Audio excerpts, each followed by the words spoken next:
ఈరోజు మనము road traffic accidents patients ఎలా మనకు హాస్పిటల్కి ఎలా వస్తారు, వచ్చినప్పుడు ఎలా మనము మేనేజ్ చేస్తాము, ఏ విధంగా వాళ్ళని ట్రీట్మెంట్ చేస్తాము, టీమ్ అప్రోచ్ ఎలా ఉంటుంది, నిర్ధారణ చేసుకుంటాము ఇంజురీస్ని అనేది మనము డిస్కస్ చేద్దాము. నా పేరు డాక్టర్ రామరాజ్ దెద్యాల.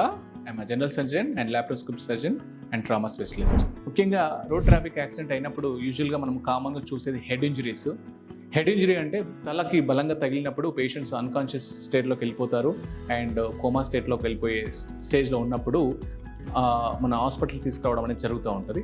అప్పుడు మనము అప్రోచ్ అవుతాం పేషెంట్ అనేది ఇంపార్టెంట్.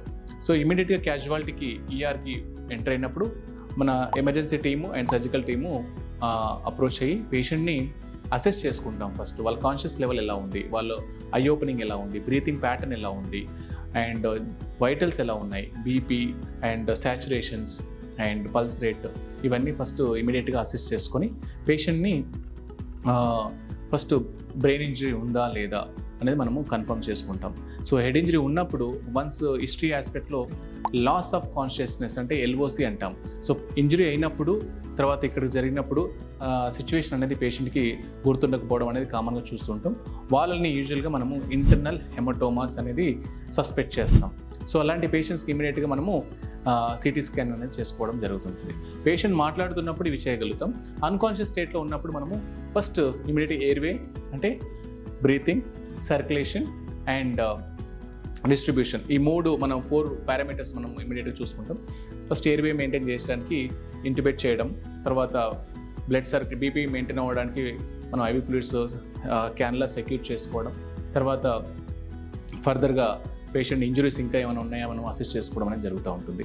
యూజువల్గా ట్రామా పేషెంట్లో మనం కామన్గా చూస్తే హెడ్ ఇంజరీస్, ఎనీ ఫ్రాక్చర్స్ ఉన్నాయా లేవో చూడడం, తర్వాత చెస్ట్ ఇంజరీ అంటే రిబ్ ఫ్రాక్చర్స్ ఉన్నాయా, లేదంటే హీమోథొరాక్స్ అంటే లోపల లంగ్ ఇంజరీ అయిపోయి బ్లడ్ కలెక్షన్ ఉండడం, నీమోథొరాక్స్ అంటే ఎయిర్ ఎంటర్ అవ్వడం, ఇలాంటివి ఉన్నాయా అనేది మనము అసెస్ చేస్తాం. సో ఒకవేళ హీమోథొరాక్స్ కనుక ఉంది అని సస్పెక్ట్ చేస్తే ఇమీడియట్గా పేషెంట్కి ఐసీడీ అని వేయాలా లేదన్నది క్లినికల్గా ఐడెంటిఫై చేసుకుంటాం. ఎలా ఐడెంటిఫై చేసుకుంటాము అంటే అక్కడ బ్రీతింగ్ సౌండ్స్ అనేవి తగ్గుతూ ఉంటాయి. రెండోది చెస్ట్ మూమెంట్స్ తగ్గడం, విపరీతమైన పెయిన్ ఉండడం, ఆక్సిజన్ లెవెల్ తగ్గిపోవడం అనేది జనరల్గా మనం చూస్తుంటాం. అలాంటి పేషెంట్లో ఇమీడియట్గా ఎక్స్రే తీసుకొని మనము ఐసీడీ అంటే ఒక ఐసీడీ ఇంట్రాకాస్టల్ డ్రైనేజ్ ట్యూబ్ అనేది ఇన్సర్ట్ చేసుకుని ఆ బ్లడ్ అనేది రిమూవ్ చేయడం, సో దట్ లంగ్స్ ఎక్స్పాన్షన్ అవ్వడానికి ఈజీగా ఉంటుంది.